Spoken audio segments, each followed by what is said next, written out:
Hello everyone, welcome to another Battle Spirits Saga video. Today is another matchup video. Just want to start off by saying thank you guys so much for the support lately on the channel. I mean, we've been going for a little less than a month, and as of making this video, I think we're at like 53 to 56 subscribers. So thank you guys so much for that. And both the other matchup videos are over 1,000 views. So thank you guys. I'm glad you're enjoying them. And I know there's been some callouts like, oh, wish there was commentary all the way through. So we're going to give that a go today in this one. As you probably saw by the title and the thumbnail, this one is Purple Curse versus Yellow Fabled Beast.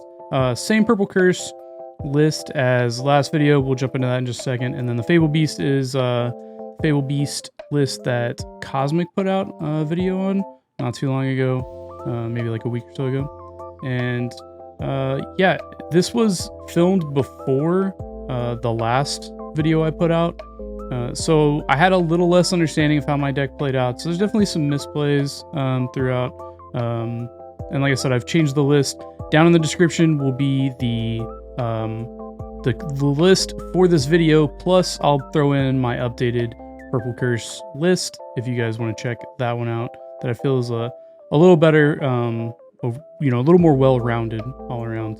But let's jump into the deck list and get into the gameplay. All right, so like I said, same Purple Curse list that I ran in the last video. I have updated this, but it was a good starting point, and it was, learning experience. I don't know if I've said this on the channel before. I probably have, but I'm still new to TCGs and stuff, so trying to build my own deck was definitely fun, and I used a little bit of guidance based on, altering some other lists one of the people had made, but I feel really confident in what my list has become. And like I said, that is down in the description below. But yeah, this is the list for this video. All right, and again, this is the list from Cosmic. I'll either put the video down in the description or it's on screen right now. I'll have to check to see if I can link to someone else's video, but if I can, it should be down in the bottom left there for you guys to check out his video and check out some gameplay that he had of this list as well. And this video is my buddy Stefon. His channel will also be down in the description if you guys want to check him out. I know he's been making some Battle Spirit Saga content as well. But yeah, Fabled Beast, pretty standard for, I guess, that archetype with the God Beast and, Hippocampo with Blessed, and you got Caladrius with Luster, so a lot of good stuff in this deck. Alright, let's jump into game one here. Purple Curse versus Fabled Beast. This was a pretty swift series, I will say. It was my first time playing against it, and it was Steph's first time playing it. I think he had built the deck the night before. But he starts off with the Flying Turtle, checks for Fabled Beast, misses that, but still unit on board. Top deck looked like a Deadly Bounce. I think, like, I had a little less understanding of how to play this deck at that time. I do feel like in more of a aggro versus aggro matchup, my deck, I have to play a little slower. You'll see here, I get 2 units out. Pretty good start. And then we just pass turn. I feel like right here, maybe a misplay. I could have probably swung, tried to force a block or drop him to 3. Probably was the better call in hindsight, but again, we live and we learn. Also, guys, apologies for the camera shake. We'll get that figured out for future recordings. Plan on using a little bit different camera setup for the future as well. Steph drops the Pintan, puts it at level 2. Go ahead and swing Flying Fish here.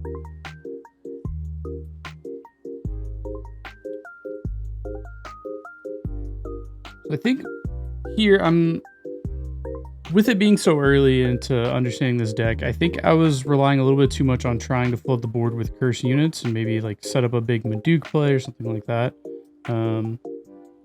Which probably wasn't the right call. I could have probably sacked something there and it would have worked out better. Maybe letting I think the Dragonaga Assassin probably would have been a better call to just have block there. Especially because Camelot Knight, playing around God Beast, I can leave it at level 1 and still get Curse. Whereas these Dragonaga Assassins, you need to be level 2 for the Curse. So it's a little harder to play around God Beast in that sense.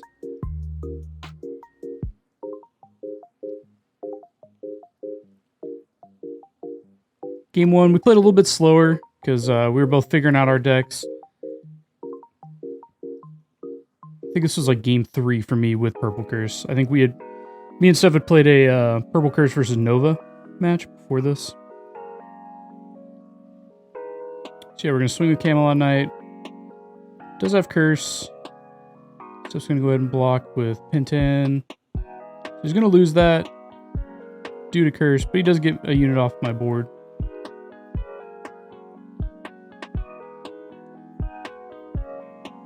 So we drop Steph to 3 here. See, I feel, if we had swung turn 1, we would have been in a lot better position. We could have potentially had him at, say, 2, or maybe even 1 if he didn't block. Just going to throw down that Tasmal. Just going to let him draw with this Fabled Beast. Let me go ahead and tap that. Gets a Hippocampo out, which has Blessed, so he's going to get a little bit of healing here because I can't block him. Depends on if I want to sacrifice some Deadly Balance, which it looks like I have 2 in hand.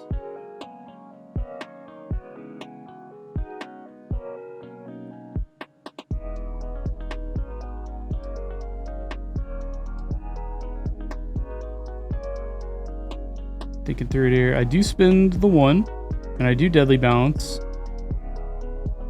So he's going to sacrifice his Flying Turtle. This was a misplay on my part. I did put those cores in my trash for some reason. I don't know if that would have changed how I played this, really. I could have double Deadly Balanced and then gone into next turn with both of us having no board. But I do think it kind of depended on what I had in hand. And it looks like I had like a Purple Smoke Valley. We top deck the, is that an Aglavale? Yeah, Aglavale top deck. So really we would have only had a Purple Smoke Valley and Aglavale to play with here. But maybe it was the better play. It would have prevented him from healing 1. Again, we could have dropped him to 2. I do think we could have, at this point we could have been more in control and made him play a little more defensive had we swung again turn 1 and maybe double Deadly Balance there.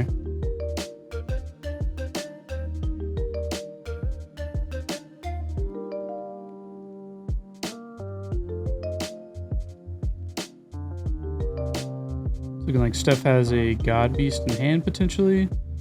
So I'm counting his Fabled Beasts. Yeah, so there's a God Beast coming down. Which is tough for me with the units I have on board. Due to both of them needing to be level 2 to get Curse.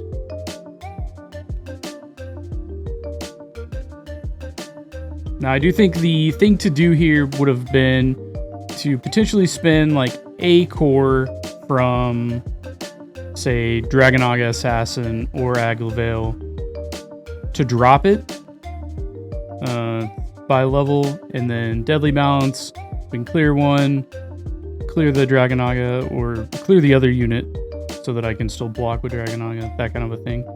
And I think we both agreed a little bit of a misplay here on Steph's part, because I believe he doesn't actually swing. There was no reason not to, because they would have been unblockable anyways.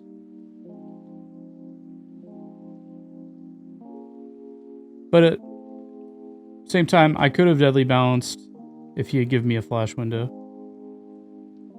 Top deck was a Boa Trickster. Excuse me. A card that I have since actually cut from my list.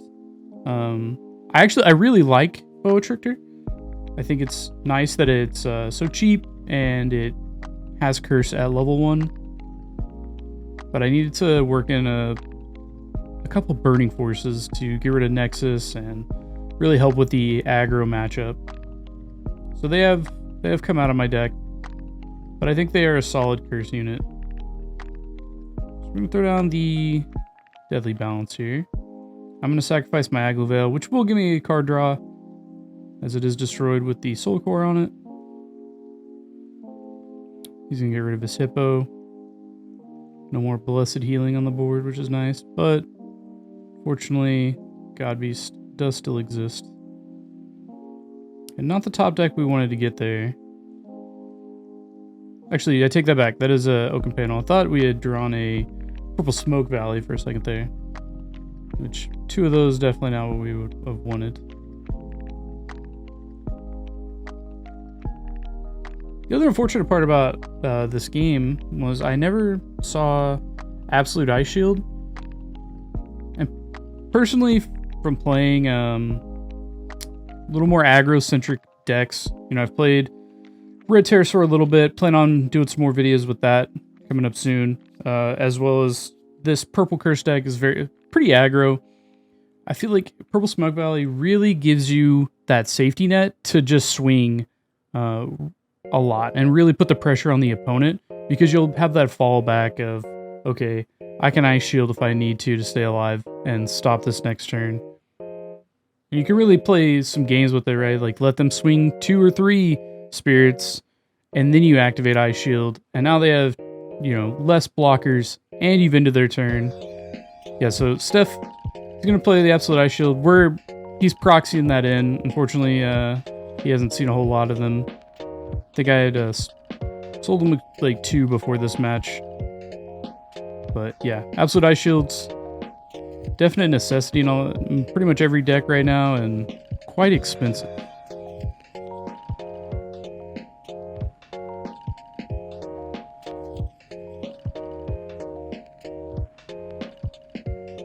Steph's gonna bring out that Caladrius with Luster. Luster, not the keyword we want to see. We'll probably have some more videos up soon, either on this channel, or Steph will definitely, I'm sure, put up some videos of, he's been playing Luster after we made this video. He ended up making Yellow Luster instead of playing Yellow Fabled Beast. And his Luster deck is pretty good. Definitely an archetype that I know a lot of people are saying may not be great, but it's very strong. Our matchups are pretty close. Purple Curse versus Luster. Jarius, who we played in the last video with White Control, actually did end up winning a series the other day against Steph, so it's beatable, but it's really strong if they can get card draw going, get Michaela out. But again, that's for a future video. Steph here, quite the board. 2 Caladrius, no Luster on them though, because they're only level 1. But he's going to swing with God Beast. You have 2 blockers, but now Caladrius is unblockable.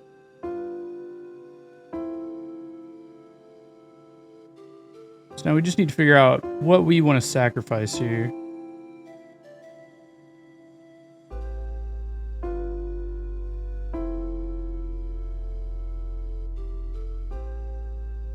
I forget what that one card in hand is. I haven't been paying attention. But I think it's a Maduke, which is unfortunate because that means that we can't like play a flash here.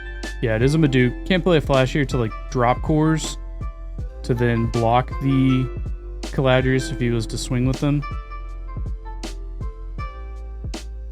I should have been a little more resourceful, or I guess cognizant of my cores. I definitely think right here, what I should have done in hindsight was block with Boa Trictor on the God Beast, because the Oaken Panel could have blocked Caladrius if needed, which he is going to swing with that here. And then I could have got a really good value trade there. So yeah, definitely misplay on that part.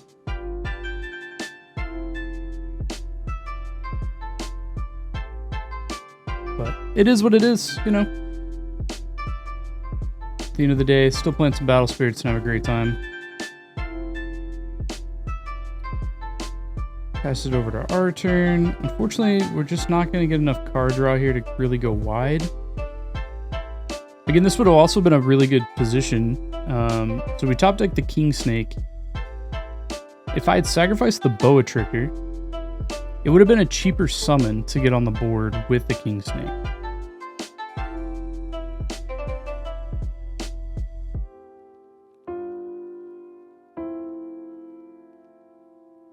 Yeah, so we're going to go ahead and bring back the Okapandle.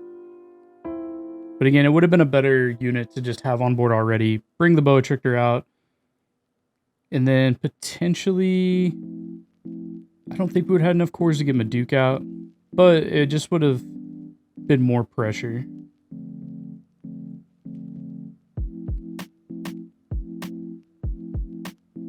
I also feel we should have... in hindsight here, depending on if this plays out the way I think it did, we should have put more cores on King Snake, and we could have got rid of a Caladrius.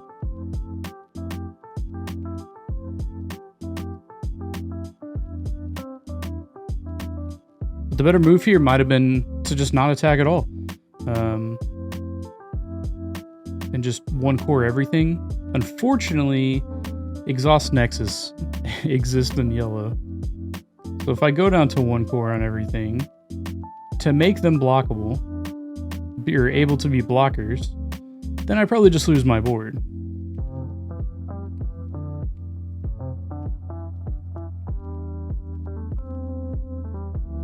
Thinking long here about this one. But the two that were on Purple Smoke Valley, should have put them on King Snake.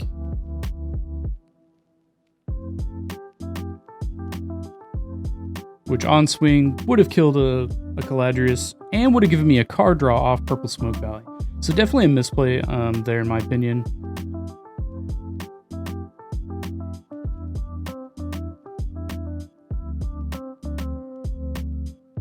That's why we play these games, right? We're learning, trying to figure things out.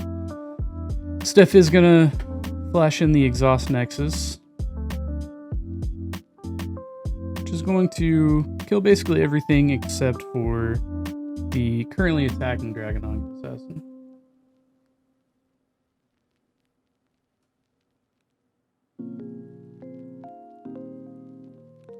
And unfortunately, that's just going to be game one. We're just going to throw the Talon. I think I had double Maduke in hand. Just wasn't going to be enough. Jumping into game two here.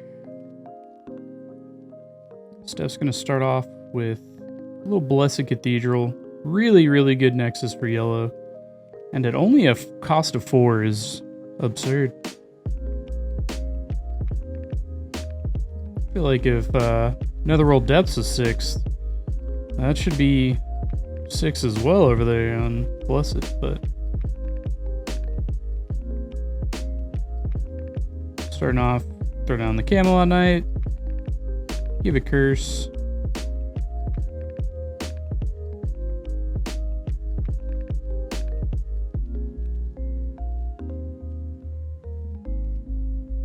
We're just going to core it up. Can't tell if that's an Aglavale or a Dark Lancer. Might be a Dark Lancer in hand. We did have cores for Aglavale if it was. It is looking like it's a Lancer. So one core short of being able to get 2 spirits out here. Start. But we're going to go ahead and swing 2,000 with Curse. Not that it matters. No blockers. No need to curse.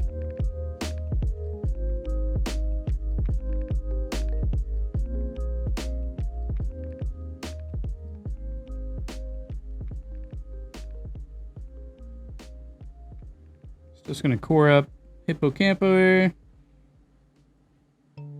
Just gonna heal back that damage that we just dealt, unfortunately. Also puts down the Freestall. Freestall definitely a card that we were misplaying and misinterpreting for a long time, that I know Discords have since clarified, which really I think does kill value of that card a little bit. Our interpretation was if anything was destroyed during an attack step, then it would give card draw, but that has since been ruled that it is only BP comparison. And Steph trying to get a card draw off freestyle here, but again, we were just early into it. So just clarifying that was attack step only, so no card draw there.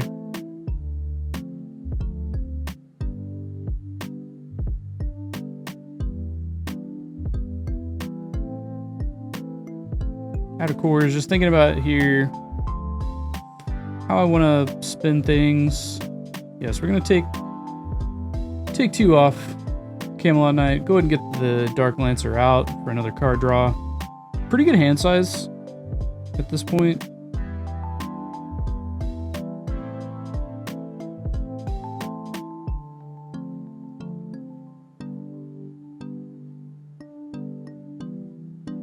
I do feel like the freestyle definitely not that big of a threat right now with the way that it is designed.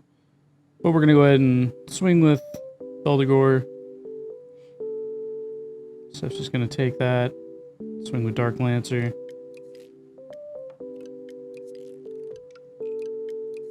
Just going to go ahead and take that one as well. And then we're just going to go ahead and swing away Camelot Knight. And this will trade. Had I left Camelot Knight higher level, actually it wouldn't have mattered. I was going to say then maybe I could have prevented him from getting a card draw, but the only way that would have worked was if his freestyle was higher than my Camelot Knight. As freestyle does not get the draw off of Curse. It is strictly only BP comparison. Caladrius coming back out. Looking like giving it luster. Second one also with luster.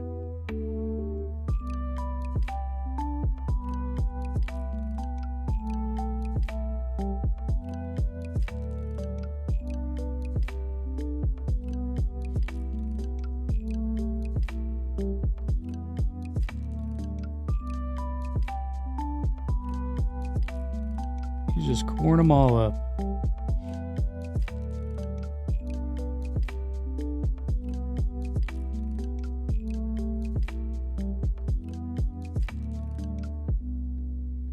Just gonna go ahead and swing with one of them here.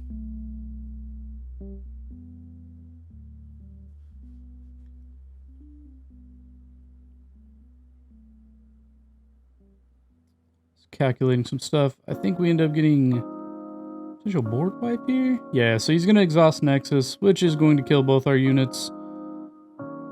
Looking at what I had in hand, probably could have deadly balanced there. Sacrificed my own Beldegor. But we'll just go ahead and deadly balance now. Get rid of one of his.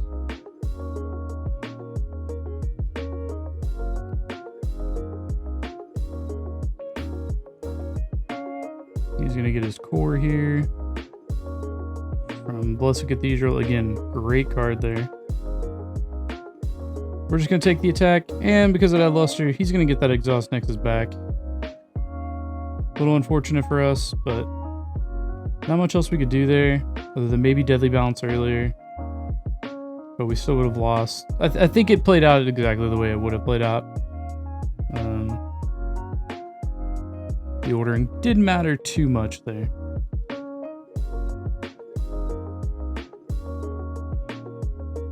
A little bit weaker return from us here.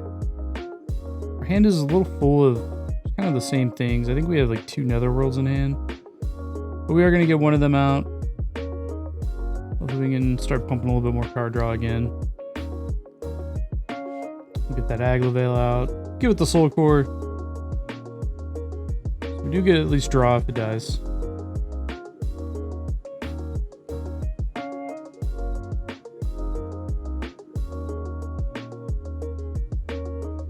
Another Flying Turtle going down.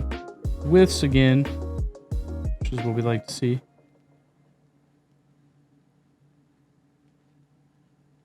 Unfortunately, in this matchup, it didn't matter too much. I think Steph here's going for the win pretty quick.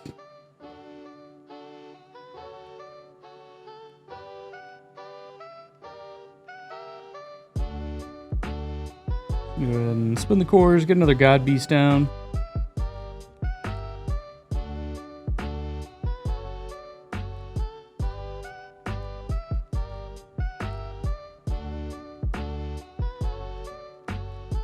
Swings with a God Beast. Do get my card draw, but unfortunately, just no cores. Not really much we can do there. We declare no flash. He's calculating. I think he's got enough for the flash, so he's gonna go ahead and spend it.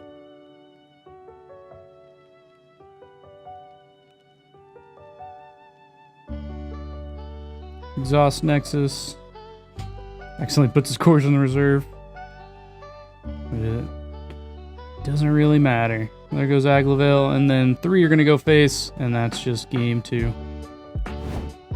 Well, guys, a tough matchup for me on that one. Definitely some misplays, though, like you saw and like I was calling out. But it's okay. You know, I definitely think we could have taken game 1 had we played that a little bit better. Game 2 was a tough one. We just had some pretty bad draw. I'd consider cutting maybe like a Maduke or 2. My new list would handle this matchup a little bit better. So definitely check that out down in the description if you want to see my new Purple Curse list. I think it, like I said, I think it would handle it a little bit better with Burning Force main deck. Has some answers for some of those lower attack power spirits that Steph was putting out on the board. And it would definitely give us more magic in the deck, which would then give us the opportunity during like God Beast turns where I can't block with level 2 or higher spirits. Well, I can drop them down by spending cores. Definitely some tech along those lines. There's a video I want to make coming up soon. It was actually a really cool thing that happened during a game between me and Eric. Eric has since moved to a like white-purple mid-range deck, and we had a cool moment the other day where I was able to use Core Theft and Maduke and trigger a Blood Curse, and it was really pretty cool. So I'll probably set that video up sometime for like next week to go through that. But again, hope you guys enjoyed this matchup. Definitely winnable, definitely some misplays all around, but we're still learning. We're having a great time. Hope you guys like seeing the list in action. I might have one more matchup that I might put out with Purple Curse, which was actually I've actually gone backwards in play order of the decks of the games I played with Purple Curse. I might do a Purple Curse versus Nova matchup. That was definitely my first time playing with the deck. So, but we'll see. I'm also rebuilding my Pterosaur deck and going to try and make some improvements there. So hopefully some videos up of that against some other decks as well in the near future. Again, thank you guys for watching, and hope you guys are enjoying the pack opening videos, and I hope to see you guys back for the next video.